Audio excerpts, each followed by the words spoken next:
Hello everyone, welcome to our channel. మా పెరటి మొక్కలు చూపించి మీకు చాలా రోజులైతే అయింది కదా. ఈరోజు అయితే మేము కాకరకాయలు హార్వెస్ట్ చేస్తున్నాము. కాకరకాయ పొద అయితే మేము వేయలేదండి, దాని అంతలో అదే వచ్చింది. మేము వేయకుండా దాని అంతా అది వచ్చినా సరే చాలా బాగా కాసినాయి కాకరకాయలు. ఇప్పటికి ఒక 5 టైమ్స్ అయితే కోసుకున్నాము. ఇది 6th టైం మేము కొయ్యడము. చాలా ఎక్కువ కాసే కాకరకాయలు అయితే చూస్తున్నారు కదా, ఒక్కొక్కటి చాలా పెద్దగా ఉన్నాయి. అండ్ అలాగే నిమ్మ చెట్టు చూస్తున్నారు కదా, పక్కన ఉన్నది అదైతే నిమ్మ చెట్టు. అది కూడా మేము వేయలేదండి, అది కూడా దాని అంతటా అది వచ్చిందే.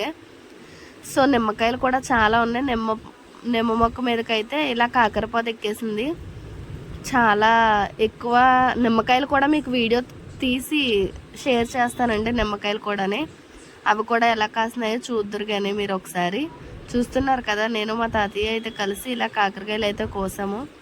ఈ కోసిన కాకరకాయలన్నీ కూడా ఏం చేశానో నెక్స్ట్ వీడియోలో అయితే మీకు అప్లోడ్ చేస్తాను. కాకరకాయ అంటే చేదుగా ఉంటుందని చాలామంది అయితే తినడం మానేస్తారు, కానీ ఆరోగ్యానికి అయితే చాలా మంచిది. ఈ వీటితో ఏమైతే చేశానో నెక్స్ట్ వీడియో అప్లోడ్ చేస్తాను. Please do subscribe. Thank you.